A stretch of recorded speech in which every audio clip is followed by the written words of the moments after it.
Narito tayo ngayon upang matunghayan ang nagiinit, nagbabaga at talaga namang usap-usapan at nagtitrending na latest issue ni Ate Erika.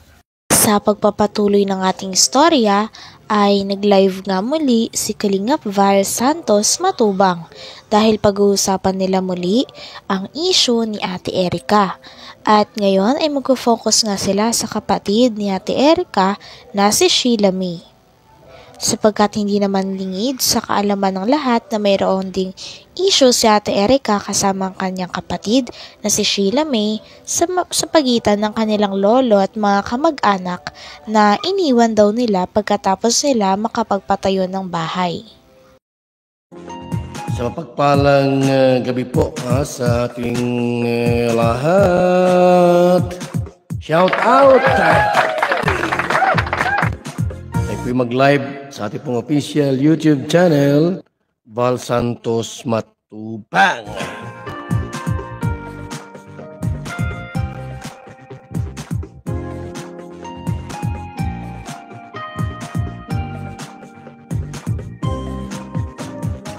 Sumayaw-sayaw, tayo'y sumayaw-sayaw. Limutin na ang mga problema. Indak-indak ating mga paa. Sa tugtugin, tayo ay sumabay na.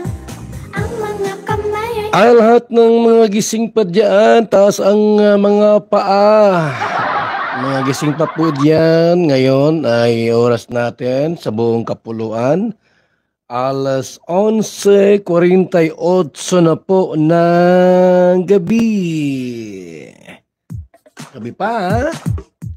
Na po ng gabi.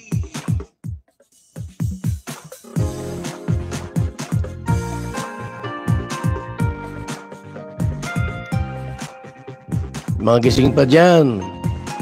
Abay, magkape-kape muna kayo. Tayo po ay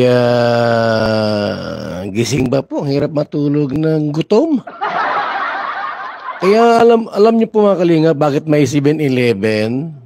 Nauso ang 7-Eleven, no? Kasi doon sa mga taong hirap matulog pag gutom. Kaya dapat may 7-Eleven. Meron kayo sa Hong Kong, 7-Eleven. Dami ng 7-Eleven sa iba't ibang bahagi ng ating bansa.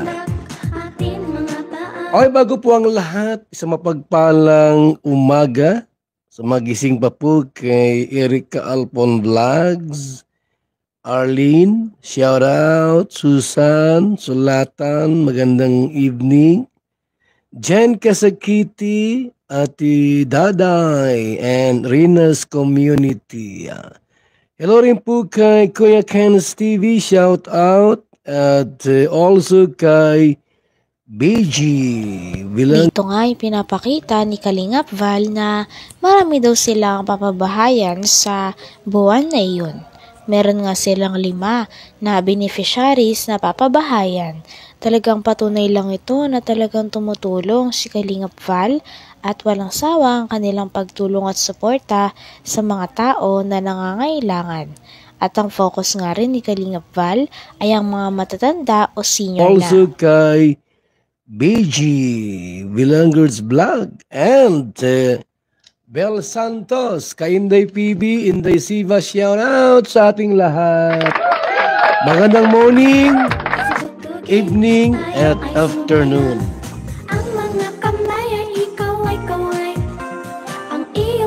Mga kalingap po, usa, duha, tulo, upat, 5. 5 pabahay po sa buwang ito.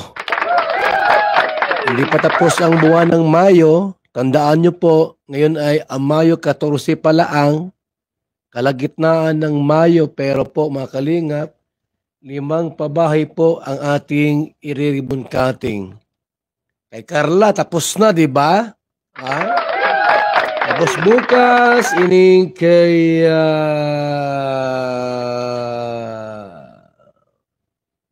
Jomark Abiada at sa hapon kay Rimilin Galicio. Babae ni Sam Asley, mga kaibigan. At kay Daniela, ginawa na po yung Certificate of Housing Award pang 225 na po. Ang pabahay po ng Team Kalingap. Saan ka pa? Sa Team Kalingap na. Maraming pabahay po tayong ginagawa, mga Kalingap, mga kaibigan, ha? Ganyan po magmahal ang Team Kalingap. Pabahay po ang ating target na itulong sa ating kababayan. Ay, shout out muna. Hello kay Jinjan TV. Good morning. Ayumi Yoshikawa, good morning. Kalingap Marky Vlogs, good morning. Zoatos, good morning. And Dolores Dumondon, maayong buntag po sa lahat. Kay Mama Bings Vlog, Vicky Pagal, good morning po sa ating lahat, mga Kalingap. Dito ay sinabi ni Kalingap Val at kinuwento niya muli sa mga viewers na dati ay sinabihan daw ni Lolo Miguel na ang kanyang dalawang apo na si Ate Erica at si Ate Sheila May ay talagang napakababait daw at sila nga daw talaga ang tunay na nagpalaki dito. Kaya naman nagulat nga sila Lolo Miguel dahil ng pagtanda nito ay nag-iba daw ang kanilang ugali at parang wala daw silang utang na loob sa sariling pamilya nila na nagpalaki sa kanilang dalawa. Tubang, mga Kalingap. Umiiyak na po si Sheila May. At nandoon yung yung tinatawag na awa sa kanyang lulo. Ayon sa source na nakausap ko. Ito mga kapatid po, kahit paano ay meron niyang malambot na puso ay may malambot na damdamin. Siyempre po, sabi ng lolo, abay, lumaki sa amin yan, yung apo ko na yan. Dito na nagtanda yan. Nagkaedad yang dalawang yaan. Anong nangyari sa kanila? Winakwak po, mga kaibigan. Bukas po malaman nyo kung sinong wakwak. Mag-aakala ko ang wakwak pangit. At may sungay, di pala. May wakwak palang maganda. Sana makilala kita ng lubusan, ma-meet ng personal. Sana po, no?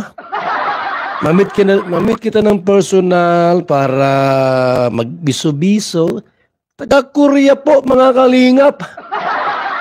Ang tapang-tapang pati. Ha?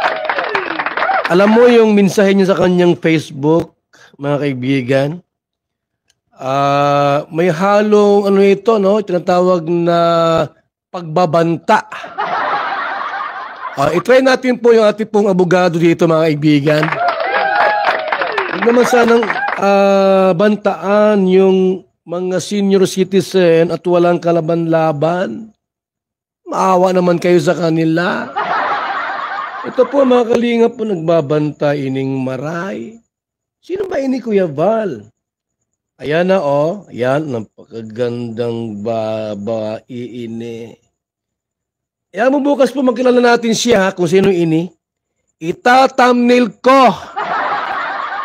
Ay, wakwak ba ini? Hindi po, gwapa. Ayan, oh. Ayan, gwapang-gwapa, oh. Ay, teacher in pala. Akala ko, teacher in. Hindi pala. Akala ko siya na ini, mga Kalingap. Yan.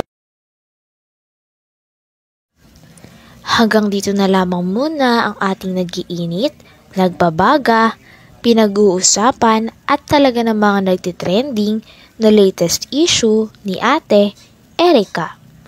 Maraming salamat sa inyong panunood. Hanggang sa muli. Bye!